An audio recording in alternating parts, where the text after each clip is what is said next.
Tempo comum, 22º domingo, ciclo A. Tema 82. Contar com a cruz. Pontos a meditar. 1. Sem sacrifício, não há amor. Necessidade da cruz e do sacrifício. 2. O paganismo contemporâneo e a busca do bem-estar material a qualquer custo. O medo a tudo o que possa causar sofrimento. 3.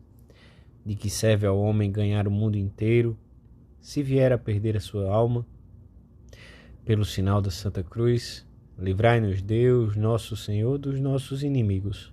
Em nome do Pai, do Filho e do Espírito Santo. Amém.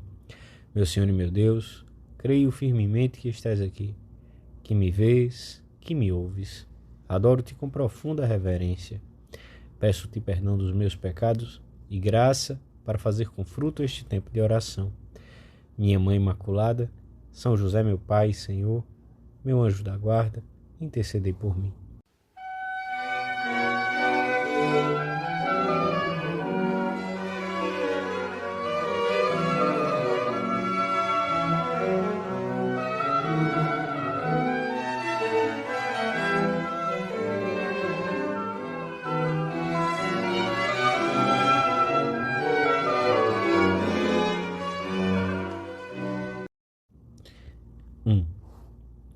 O Evangelho da Missa apresenta-nos Jesus pouco depois da confissão da sua divindade feita por Pedro. Nesse momento, o Mestre dirige um grande elogio ao discípulo. Bem-aventurado és tu, Simão, filho de João, porque não foram a carne e o sangue que te revelaram, mas meu Pai que está nos céus. E a seguir, declara que ele será o fundamento da sua igreja.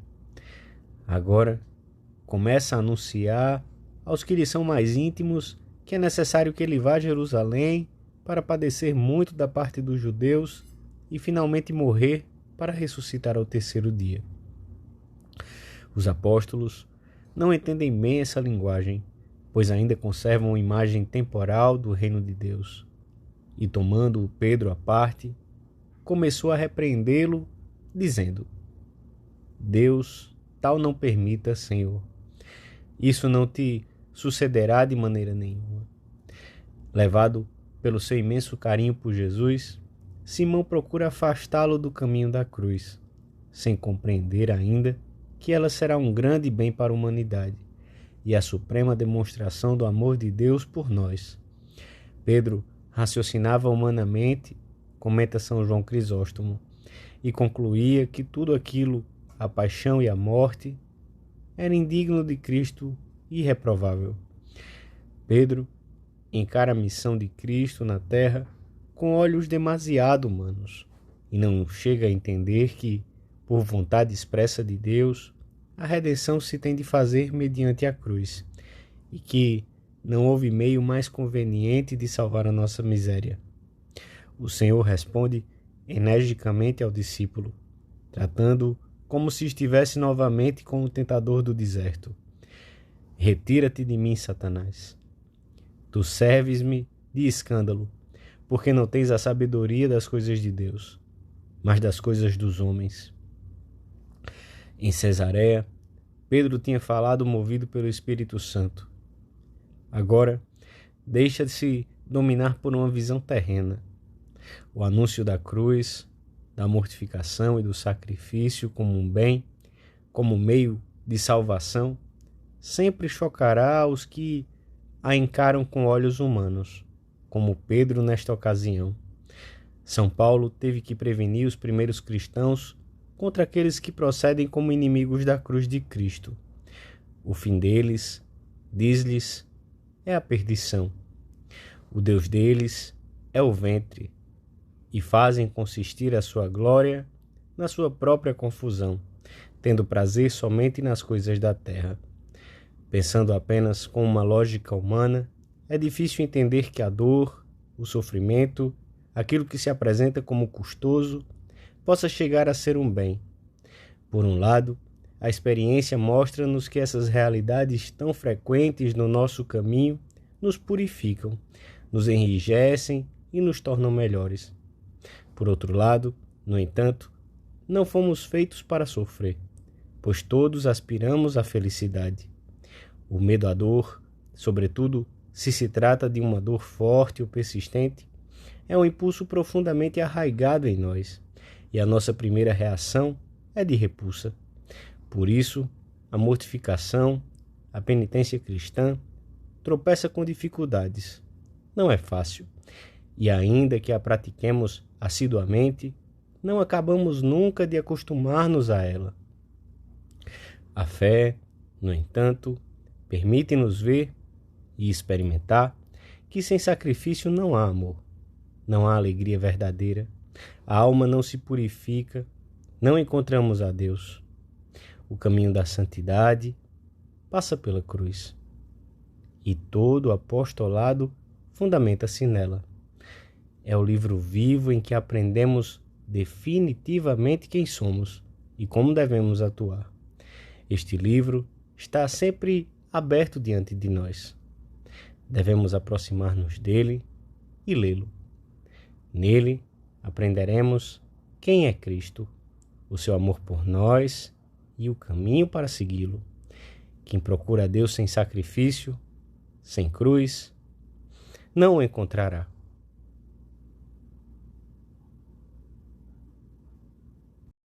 2.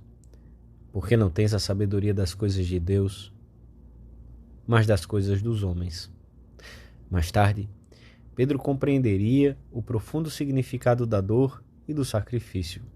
Sentir-se-ia alegre com os outros apóstolos por ter padecido por causa do nome de Jesus. Nós, cristãos, sabemos que a nossa salvação e o caminho do céu estão na nossa aceitação amorosa da dor e do sacrifício.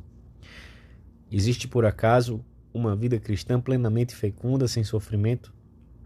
Porventura os esposos estão certos do seu amor antes de terem sofrido juntos?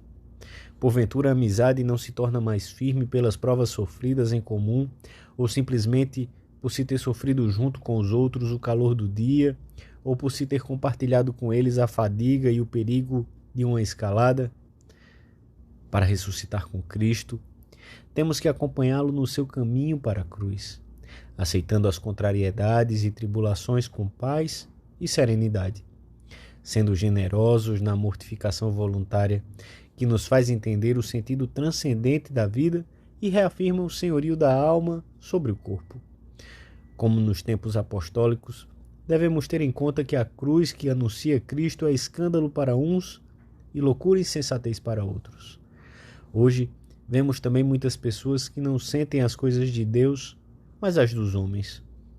Têm um olhar posto nas coisas da terra, nos bens materiais, sobre os quais se lançam sem medida, como se fossem os únicos reais e verdadeiros.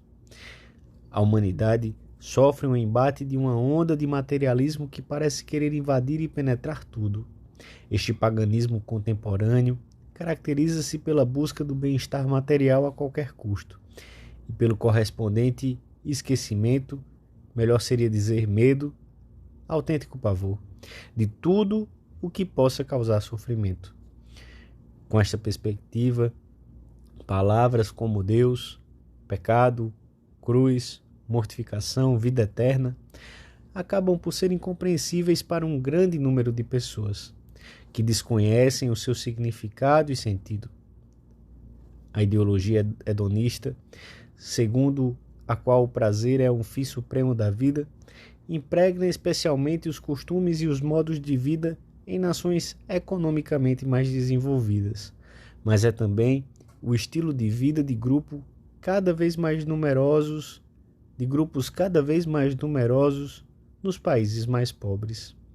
Este materialismo radical afoga o sentido religioso dos povos e das pessoas e opõe-se diretamente à doutrina de Cristo, que nos convida uma vez mais, no Evangelho da Missa, a carregar a cruz, como condição necessária para segui-lo.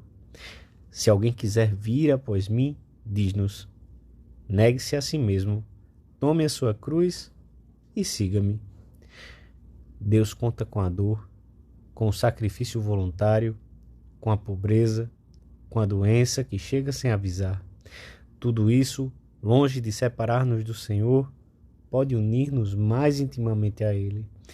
Vamos a Jesus, junto do sacrário, e oferecemos-lhe tudo aquilo que nos é custoso e difícil.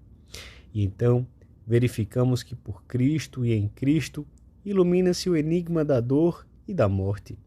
Só assim perdemos o medo ao sofrimento e sabemos aceitá-lo com alegria, descobrindo nele a amável vontade do Senhor. Esta foi a grande revolução cristã: converter a dor em sofrimento fecundo, fazer de um mal um bem. Despojamos o demônio dessa arma e com ela conquistamos a eternidade.